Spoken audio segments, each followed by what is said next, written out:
Good morning, everyone. How's it going? It is 6 a.m. on November 28th, so half an hour before the market is going to open. Yesterday was a super light day, as we saw in the aftermarket analysis, but today we should see a lot of traders starting to come back. Maybe not necessarily full force, but pretty close. And then by tomorrow, it should be full force. So there wasn't a lot that happened yesterday. So there's not a lot happening in terms of technicals, but we do have some news items coming up. So we should take a look at those. Over here, let's look at futures first. So over here, we see S&P is down about 0.2%. NASDAQ is down also 0.2%. Dow is about a little less than 0.1%, maybe 0.08. So this is down and mostly random, somewhat approaching significance, but for the most part random.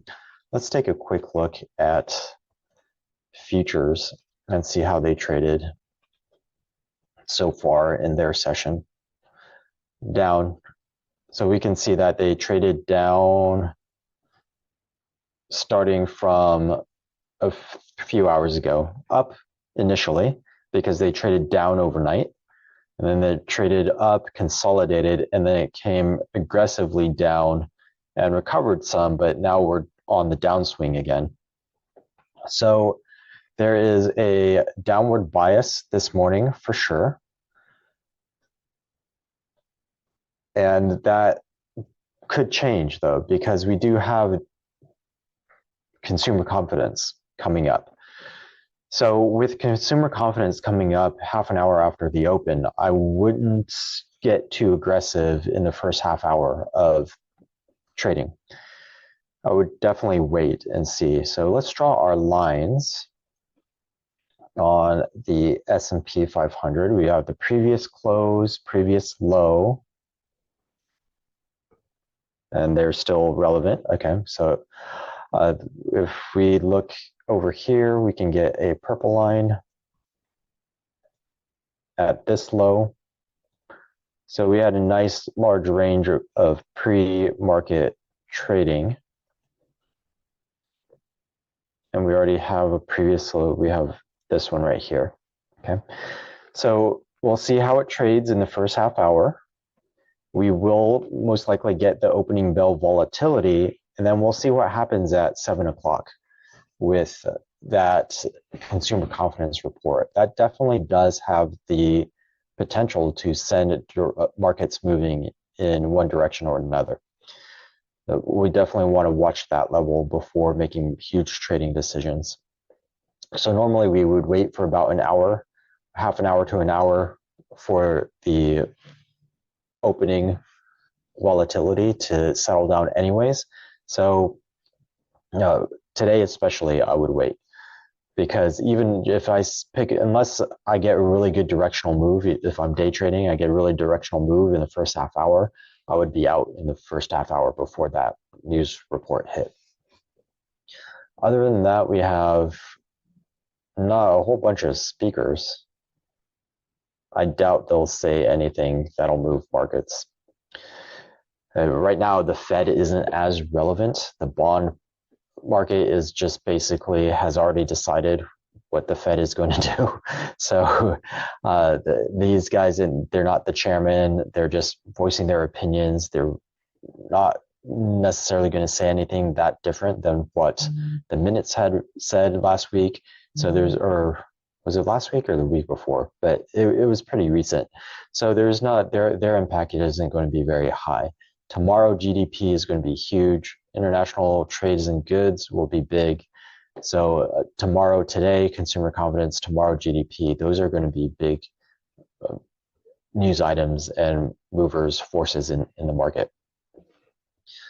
Also, we have a decent number of earnings being announced this week. We have 4 pages, so 65 total.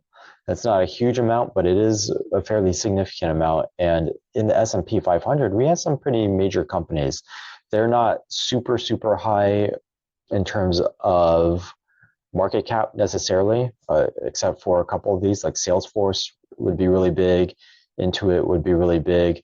The rest are not huge in terms of market cap, but they are very actively traded. And some of these, like CRM, Intuit, these are generally very, and sometimes Ulta, Synopsys, and NetApp, these will be heavily day traded.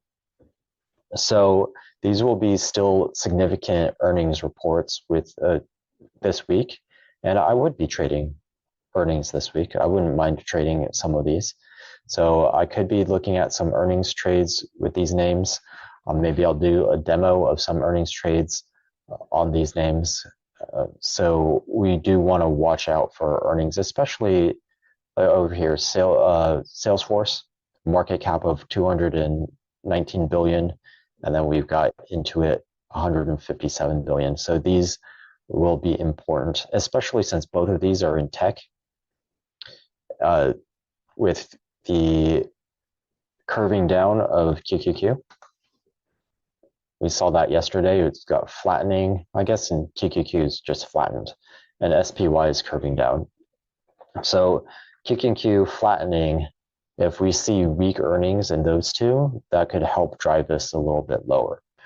So not a lot to talk about or look at technically, but we do want to be aware of those news items. Right now, my favorite trade in the market is actually a pullback from these high levels.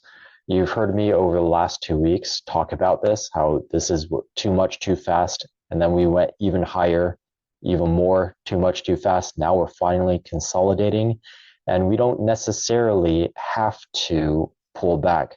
Right now, what we've seen in the QQQ is,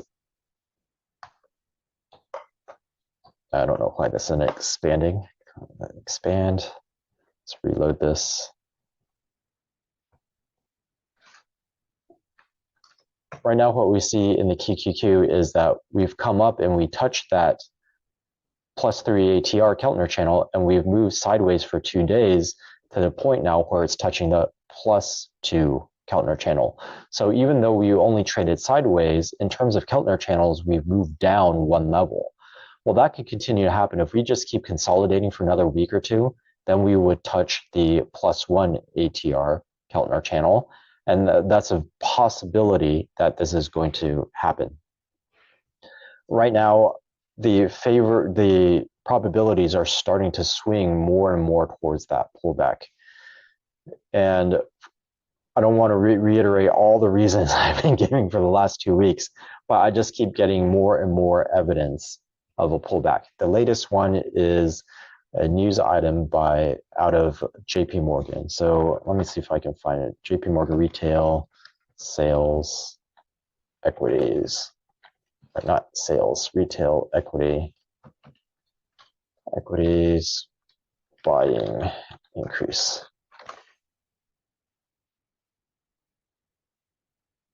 Yeah, okay, right here. We can go into Seeking Alpha. And JP Morgan reports that in the last week, so this was published November 24th, so they're talking about the week before Thanksgiving. So at that point where I was saying this is moving up too much too fast, and then we consolidated a tiny bit. That's when this news report came out. So in this period, when we pause a little bit, that's when so forget about this additional run up. They didn't even catch that yet by this news item. So investors net bought more than 4.8 billion in cash equities in retail. So that's 2.3 standard deviations up from the 12-month average. Okay, so that's a huge jump up. 2.3 standard deviations is something like we have 97% confidence outside the normal range. It's a really big movement. And it's the highest inflow in since April 2022. Okay.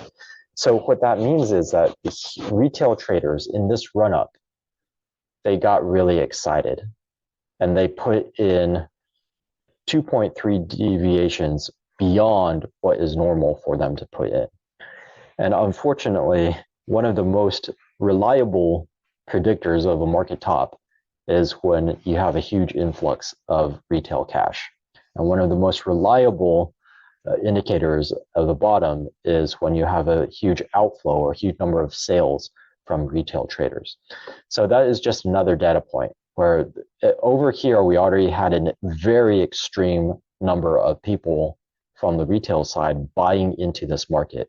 Now we've had this gap up and then a slight run up in the S&P. QQQ's flattened in the last few days, but we still have this run up.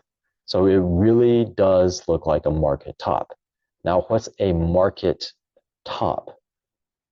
A market top is like this. This was a market top. This was the highest high anywhere around. That's a top. A market top doesn't look like this, okay? Technically, this was a market top, but we don't usually call that a top. This was a run up, and this was sideways movement, and then it came down. So most tops look like this. Look like this. Right? This would be a consolidation. Right? This would be a top. So there's just another piece of evidence that we're likely going to start pulling back. So my favorite trade right now is in the S&P. We do have this curving, and in IWM, in small caps, we have consolidation, and the Dow Jones, we haven't started curling yet. So I like QQQ and I like SPY to the downside, and either one I'd be very comfortable buying puts, but we can also go into inverse ETFs. So for example, SQQQ. So this you can see is the mirror opposite downward. If I drew a horizontal line and flipped it downward, then this would be the QQQ, right? If I flipped it back up, this would be the QQQ, where I had this aggressive movement upwards, a gap up, and then a consolidation sideways over the last week with very small bars. And it looks like it's bottoming out. It hit that -3 ATR and is starting to look like it's going to move in the opposite direction here. So the SQQQ is leveraged, so it's the ultra short, so it'd be twice the movement of the QQQ, and then so it might be depending on how aggressive you are. Okay, so this is already leveraged, and then if you buy a call on it, then you're leveraging again, so you have double leverage. So that might be too aggressive. If it's too aggressive, then you would just stick with QQQ. So your only leverage is inside that put rather than the ETF being leveraged, and then you buy a leveraged instrument on top of that. So I'm very comfortable looking at QQQ. I'm very comfortable looking at calls for SQQQ. So if we go to our option strat, now we want to keep in mind that we already have a very similar trade that we looked at. Oops, that's not the right one. Hedge. So this was a hedge because if we had shorts against, if we had longs in the market, this hedge was protecting us against a downward movement. So the purpose of this trade is very different than the one we're about to put on. The one that we're going to look at is a short position designed to capitalize on a downward movement. So even though these are similar trades, they're serving different purposes. If I perfectly hedge my portfolio with this, and my portfolio is now neutral, and then I look at the trade or I put on the trade that we're about to examine right now, that would shove my portfolio net short. And that's not necessarily a position I want to be in, because remember, the overall trend of the markets is still up. So we don't want to allow any new position to force our portfolio in a different direction than the overall market. So you want to be careful, and we want to be aware of that. But I'll leave that to a different, we'll just assume that we're just taking advantage of the opportunity currently in the market right now, or the high probability opportunity in the market right now. So I'm just going to go ahead. I'm going to buy a long put in QQQ. I'm going to do it, since this would be relatively short period of time, I don't expect it to go down forever. It'll go down maybe for a week, maybe 2 weeks. So if I expect my trade to be on for 1 week, I want at least double the amount of time in terms of the expiration period. So if I want to say 2 weeks, capture a 2-week period, I want to buy at least a 1 month period. So 1 month from today would be about December 29th. And then just to be conservative, I might as well buy a little bit more time so I don't get that aggressive runoff from time decay. So I could go ahead and just buy, if I'm really aggressive, I would buy this 389 put just right at the money. If I am less aggressive, then I would want a little margin of safety. I would buy something in the money. If I'm more aggressive, if I'm very confident in this move, then you could play what is called a gamma crush. A gamma crush means that let me see if I can demonstrate. I don't have a whole lot of time in the pre-market, so maybe we'll go over the gamma crush in the aftermarket. So for now, we're going to look at this long put, and since I bought a little bit more time to be less aggressive, I could also go in the money to be less aggressive. And the money would be this way, not this way. And the money would be this way. Or I could just go at the money, since I've already bought myself a little bit more time. The idea is, if this trade doesn't work out in the next week, okay, so here's now, let's go a week from now, or I actually was looking at the 2-week time frame. But just to be a little bit more, well, let's stick with it. The 2-week time frame, so 10 days, 10 trading days. So basically, the question is, if I buy this at the money put, do I believe that the market will pull back at least to 387.68? That's my break-even point. So that means if it moves at least to here, I'm not going to lose any money. And if it goes even further, I will make money. So what is the probability that I'm going to move lower at least to 387.68? According to OptionStrat, that's only a 37% chance. Okay, but OptionStrat doesn't understand directionality. It doesn't understand technicals. It doesn't understand our analysis.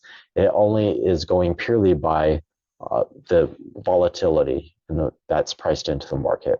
So he's ignoring everything else. It's ignoring interest rates, it's ignoring time, is ignoring price movement and directionality. So we don't want to look at that probability inside of OptionStrat.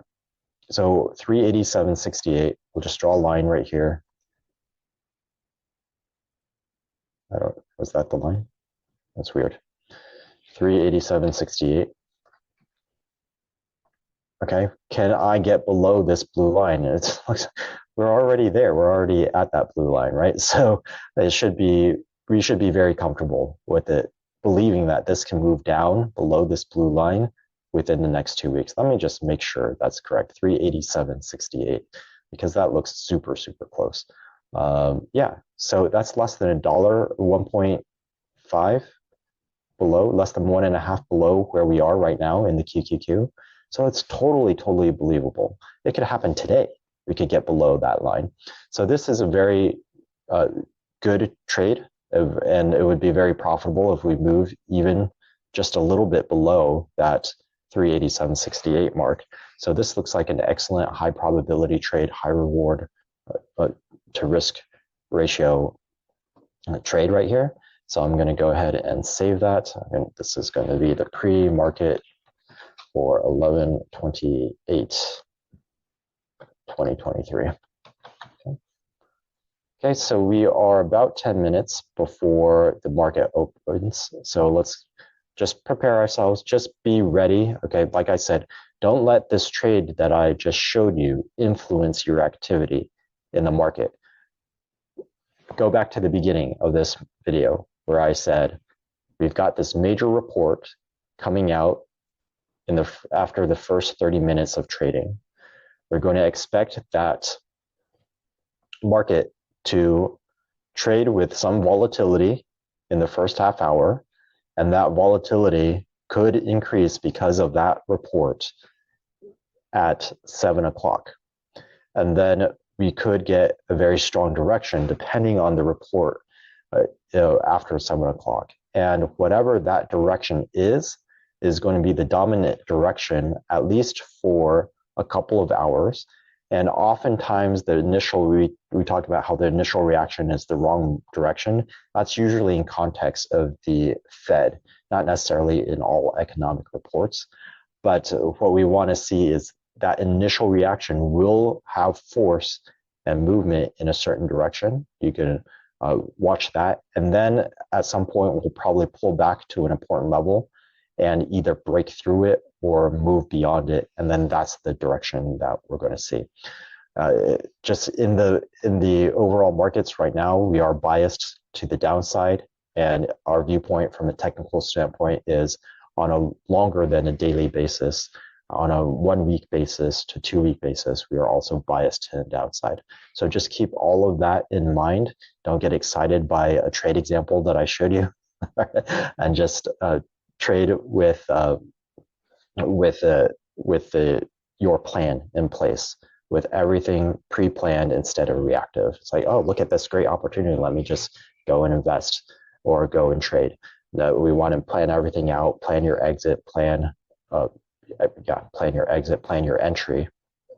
Because when we trade, the only thing that we can control is when we enter and when we exit. We can't control the price, we can't control volatility, we can't control interest rates, we can't control the direction, we can't control any of that.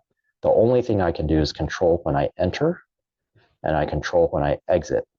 And if I let emotion rob me of when I enter and when I exit, I'm not controlling anything. Okay, so I'm just throwing darts at the board. So we want to always make sure that before we make an entry and before we make an exit, we're in a calm state of mind and that we've evaluated everything and planned everything out. Okay, so 7 minutes till the market opens. Have a wonderful day, hopefully a very profitable day, and I will see you in the aftermarket.